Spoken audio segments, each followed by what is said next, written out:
Yo, I went to interview Damon Dash, hip hop mogul, on the law of attraction and his take on Ballin. And this is what he had to say. I definitely believe that in order, you can't visualize something, it's hard for it to become a reality. You think about something in your mind and you believe that it can happen, then it really does happen. And I believe what goes around comes around. I believe in if you scumbag somebody, they're going to scumbag you, or rather you'll get scumbag back. And, when you do get scumbag back, it's probably when you least expect it or when you don't need to be scumbag the most. I also believe that, in order to really move further, you have to see the goals. You know what I'm saying? You got to see what you want so you know what you're working toward. Like me and Biggs when we were younger, we always used to go and look at real estate that we knew we couldn't afford, houses and apartments and stuff, just so we would be savvy in the marketplace when we could afford it. And I really honestly don't believe there's anything I've ever went and looked at that I couldn't afford at the time that I couldn't eventually, whether it be houses and cars or jewelry. Once I know how much it costs, then I figure out a way to get it if I really want it. And I think that's always been kind of important in the big picture. I asked him, did it take desire or money to ball out with stacks? It just takes hustle and swagger. You know what I'm saying? It's like, I've always believed in everything I was selling, and I never really did it to be exploitive. Like, I never tried to trick somebody into buying something. I mean, you could always flip. Like, if you're a real hustler, man, you could have $1 and turn it into 2 and turn 2 into 4 and, so on and so on. So there's never really been a financial problem. Like, I wish right now that I had more money to do the things I need to do. But I look at it like, I'm just going to flip. I'll just sell that little 8 and then I'll make it 16 and I got 16 to put back in and, it just keeps going like that. So money is always an issue, but then again, it's really not an issue. It's about being patient. And truthfully speaking, when, if you have too much money to start with something, you usually end up messing it up because, it's like trial and error. So everything I've done, I didn't go to school for. When I started a record company, I didn't know nothing about running one. It was all instinctual. And the same thing in clothing and the same thing in movies. So, it's probably better that you don't start with so much so you don't fuck it up. I asked him what his secret was to balling. I mean, honestly, just like never settling for anything less than the best. You know what I'm saying? For me, I always want the best. You know what I mean? If someone makes, we came from these ideals. If there was a 600 Benz, I couldn't buy a 500. I just couldn't do it. I had to have the best. If there's a first class, I could never ride coach. If there's private jets, I can't ride commercial, that kind of thing. Even though lately I've been riding commercial just because this has been a year of investment. And then you got to know when it's time to grind. You know what I'm saying? Like, at times, when you say, look, I'm going to take, like, for example, with me, every time I make $1, I put it back in my business. And that sounds easy, but, like, think about this. Imagine working your whole life for the big lick, or what you consider to be the big lick, and you make $20-30 million, and you say, you know what, damn, I could live a certain way for the rest of my life. Or you go, I could take maybe a couple of dollars to pay my bills and put the rest back in the street and be right back where you started, with more bills, with more expectation. That's a real hustler. So also with business, it's about will, and it's about not ever being scared. Like, you can't think you ever gonna get no money if there's fear. It's like walking into a fight, doubting yourself. It's like, why fight if you think you're gonna lose? So I never really get into something thinking that there's a slight chance that I'm gonna lose. I always believe in it 100%, And that's what I've done. I got to walk it like I talk it. You know what I'm saying? So, I'm a man that funds his own stuff because it's very important for me to be independent. And people be like, you got money. Yeah, I got money, but I put all my money back into my businesses at all times. I could go broke at any time, but not really because, again, I'm a hustler. I just pawn some shit and flip it back up. You know what I'm saying? But there is a time when you re-up that you don't have as much liquid as you want. It's all in the street. And until it comes back, sometimes you got to get on your grizzly. In the street, there'd be days that you'd be like, you know what? I'm going to wear the same clothes for 5 days straight, and I'm going to sit out here and grind. And it's just really all relative. It happens. And then as soon as you finish grinding, you back to being that fly guy that you once was. Doesn't mean you broke. It just means you focus. You know what I'm saying? I don't think people understand that. And then also it's patience. You know what I'm saying? Like, the difference between, illegal hustling and business hustling is, you directly make quick money when you hustle in the street. You know what I'm saying? It comes right back. Put in the street, next week you got your money back if everything goes well. In business, it takes a little longer, you know what I'm saying, because there's a lot of different things. You got to establish a brand, and you got to build a brand, and, you know, there's a lot more competition. You got to pay taxes on that thing, and but it's more longevity in it. You know what I'm saying? When you're hustling in the streets, you know that, all right now you got money, but eventually your future looks bleak unless, you know, you can beat the odds. But with a business, and a real business, if you have patience, if you can sustain, if you can really get on your grizzly and you believe in what you're doing, then, you know, you can make money forever. You never have to worry about your quality of living. You know what I'm saying? Like, the thing about a hustler is sometimes he's living good when it's good, and then sometimes he's living bad. You know, you want to be consistent and live a certain way. So, you know, I guess that's my idea of balling. You know what I'm saying? Like, really balling. Owning stuff. I asked him how he turned Rockefeller into a success. I mean, I made it a brand. You know, it was known for something. You know what I mean? It was, you know, if you notice that when you saw me yelling and stuff, I was always yelling because someone was trying to take the credit for some stuff that we had done. And I was like, yo, let us be known for something. And we were known for aspirational living, for getting money, for having the best. And we walked it like we talk it. We basically created a lifestyle that also included friendship and integrity and honor. And if you notice, the minute that was compromised, Rockefeller went down. You know what I'm saying? And it's just real. You know, if you're going to sell something to the people, it got to be real. You never disappoint your consumer. If somebody knows you for being thorough, the minute you're not thorough, they're not going to mess with you no more. If they know you for being a herb and they buy into it, the minute you're not a herb, they might not buy it no more. It's different, you know. But for me, we were built on thorough movement. You know what I'm saying? I asked him how important is appearance in everyday life, including business. I mean, to me, as far as clothing and perception, I mean, a lot of it is smoke and mirrors. It's just the same thing. Like in the street, you know, the minute you buy a car, everybody got a spot for you. Everybody want to get hit with some work. Somebody want to hit you with something. You get a connect. The minute they see a car, the minute people think you're doing good, they want to be a part of it. You know, and also as it relates to you, the way you look and your fashion, man, I think that's the first form of communication a person has when they see you is what you got on. So I could tell a lot about a person by the way they dress, by the sneakers they wear, the shoes they wear. Somebody come in wearing the wrong sneakers, I'm automatically like, he got to be a clown about that. You know, and then I know a lot about the person's character, what he knows and what he don't know. You know what I'm saying? Or if he has the swag I need. So I think, you know, on a lot of different levels, appearance is very important. I asked him, was he chilling or does he still set goals? Always. You kidding? You know, I just came from, you know, it's Oscar weekend. That's what I'm out here for. I was at, like, Barry Dillard's house.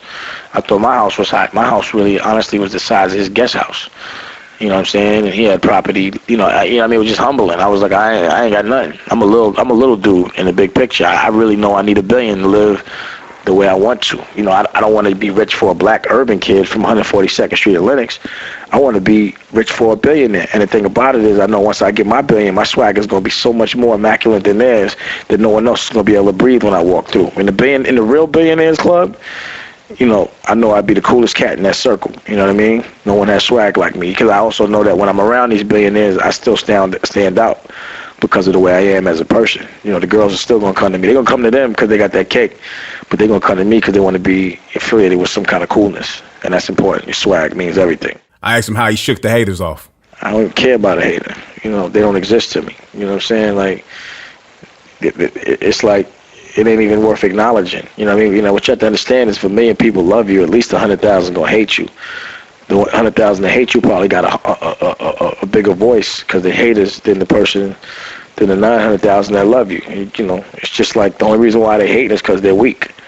You know, when you upset about another guy doing well and you try to make excuses for it, that's because of a lack of confidence, and that's because of insecurity, because that guy's doing something you wish you could. And, you know, to make it, you make yourself not look as bad or look as weak. You try to make, you know, excuses for that person doing well. You know what I'm saying? But that's part of the game. You know what I'm saying? And I know this because, you know, I've been getting money to relatively speaking for my whole life. You know what I'm saying? I was a little dude. I had a car. When I was 15, I had a Max, and I always had rope chains and all this.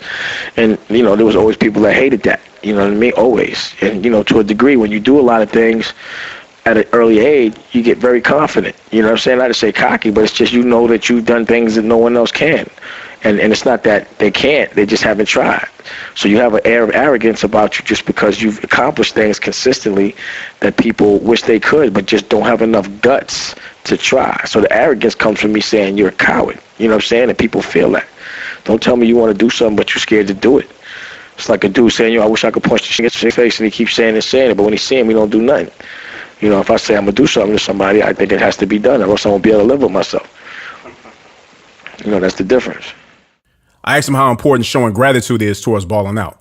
Well, yeah, you definitely got to do that. I mean, you have to appreciate everything you got. You know, when you work for something and you get benefits and you reap the awards, you definitely can't, like, just act like it was a fluke or it was luck and not acknowledge the fact that hard work got you where you got to go. Because the minute you do that, you stop working hard, then it gets taken from you. You know, and then also you got to always pay homage to the people that got you where you had to go. And you should always pay homage to, like, people you respect that have done the things you're trying to do, that have done it, you know, for a long period of time in a consistent way. Like, you know, certain people that, you know, I got a lot of pride. I'm a Harlem dude, you know what I'm saying? If somebody got a whole bunch of stuff, you know, I don't necessarily mean I'm just going to walk up to him and start being his man just because he's, you know, got money and made a hit record or something. But if someone's been consistent and lived by the ideals that I live by for a long period of time, you know, that's an OG. You got to give him his respect, and you should ask for advice so you know how to move forward to get what he got. So anytime I get around, honestly, a billionaire that I can really kick it with, I invite him to my house and pick his brain. And I got to give him his props because he got something I want. I ain't going to hate on him for it. I'm going to figure out how he got it. And if he don't have as much swag as me, I'm going to be like, damn, if he could get it, I could get it. Basically, a lot of the things I have is because I look at the people that got it, and I know I'm better than them. You know what I'm saying? I know I got more courage than them. I know I have, you know, I'm more in tune with you know, with the street just because of where I'm from. I asked him, was it street education or college education that got him where he's at today? I mean, you know, the thing about the street is you have to live by certain ideals to survive. You know what I mean? So there's a lot of honor that's instilled. And when you can put that into regular business, you can't really lose. What you lose is, like, friends and people that you can make money with that have no honor, because a real man with honor can't work with a man that doesn't have any honor, because you're going to catch the buckshot of his karma. You know what I'm saying? And that's what I'm always afraid of. That's why if a dude can make me some money, but he's doing it in a way, you know, that's not right, you know, I know he's going to get punished and I'm going to get punished with him, so I just rather just not do it. And I always look at it as a test. You know what I'm saying? But, you know, but also to be able to take all these things, and you have to be able to read, write, communicate. You know, you have to be able to add. You know, a lot of what I do, because I have so many ideas, I have to write my ideas damn near like cartoons, a lot of PowerPoint presentations. And, you know, I'm a dude that got his GED, but, you know, I went to boarding school. I went to private school as well as public school. I did all that. So the mix, you know what I'm saying, is important to live by these ideals, but to be able to articulate them, you know, to be able to write them down. Yeah, I got my GED. I never went to college or that. But, you know, the things I learned, I always knew how to read. I read a lot. I always read. Reading is important, and writing is important, and just being able to add is important. And that's it, and having common sense. You know, all that's important. So the combination of street plus a little education can definitely work things out. I asked him how important loyalty was in life as well as business. Loyalty is important in life. You know what I'm saying? But, you know, in business, you have to be loyal to your brand. You can't ever compromise your brand because people are loyal to your brand. So the minute you're not loyal to your brand, why should anybody else? Once you compromise your brand, then, you know, everyone else is not going to mess with you. And again, I see it happen. You know, everything that I feel I created, I'm watching it go down because it's not living by the ideals that I put in the atmosphere. So it's not going to have any continuous success, you know, until things change. But all the things that I've been doing, I've been checking, you know what I'm saying? And, you know, I own it all. So you got Prokeds and CEO and Rachel Roy, and, you know, I'm proud to say I don't got no partners. I mean, in this urban thing, people don't understand a lot of these cats that pretend they're doing this, that, and the third, they all work for somebody. They all work for somebody that's not from the culture. They're all partners with somebody. You know what I'm saying? They all have to be nice to somebody to cut a check. To them, I'm the check cutter. Whether it's a big check or not, I still can say, hey, now I got to kiss your ass. Matter of fact, you should be kissing mine because I'm making you money. I ain't got to ask you for nothing because I earned it. And, by the way, being that I'm cutting the checks, I'm hiring you. So I could fire people. It's funny, I even hire people that sometimes forget that I'm their boss. And I'd be like, don't get it twisted. You know what I'm saying? I'm still the boss. I still cut these checks. And it's a power that's important because, you know, you can control your environment and you can move when you want to move. And you don't have to be frustrated. You know, I used to be so frustrated dealing with people that didn't get my vision, but I thought were exploiting it. You know what I'm saying? And I just couldn't take it. And they moved when they felt like it. And it was like, yo, you messing with my money and my brand. This is what's going to feed my children. So I would always look at it like, yo, you messing with the money that I'm making to feed my kids. And you don't care. And that used to bother me. I asked him how he handles disappointments. I mean, that's life, man. You know what I'm saying? I'm disappointed a lot. More than anything, I've been disappointed with people and human nature. You know, people that I would never suspect to do and act certain ways. It's like almost damn near almost everyone I've been around has a breaking point. The people that I would never expect to do or compromise their integrity or their brand have done it in a way that I just can't even believe. And I just hope that it never happens to me, because they can't be conscious of it. You can't be conscious of it and know how bad things are and just do it regardless. I think, in some way, like, you think you're doing right and you're really not. So I try to keep people around me that's going to tell me if I'm going to the left or the right, if I'm bugging or not. But the things I've seen, I'm shocked. Actually, I'm not shocked anymore. But I'm constantly disappointed. That goes with life. But I'm more disappointed in people. That hurts a little more when you're close to somebody and they do something that knows this shit. And the last question I asked him was, what makes him happy, and what are the most important things to him? The most important things to me? I mean, my family is most important, really. What makes me happy is being able to take care of them. But, I like to be able to move when I want to move. I like to be able to buy what I want to buy. I like to be able to enjoy my life. You know what I mean? Like the life I live right now, it's not necessary. I don't got to ride around in private jets, and I don't have to have a cook or a chef. I don't have to have a driver. I just want it. You know what I'm saying? And it may be a good or bad thing. It may be superficial, but regardless, I want it, and I provided myself with an environment where I can have it.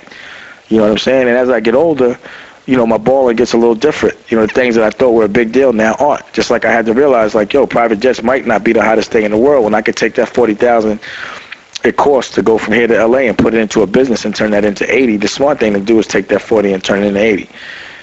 And truthfully speaking, I shouldn't even be chartering a jet. I shouldn't be on a private jet till I can own it. And that's just where I'm at with it, because I'm on my grind. So, it's all relative, man. You know what I'm saying? Like, if 10 years ago, where I'm at now, I would have considered it a mansion. Now I consider it a guest house. You dig?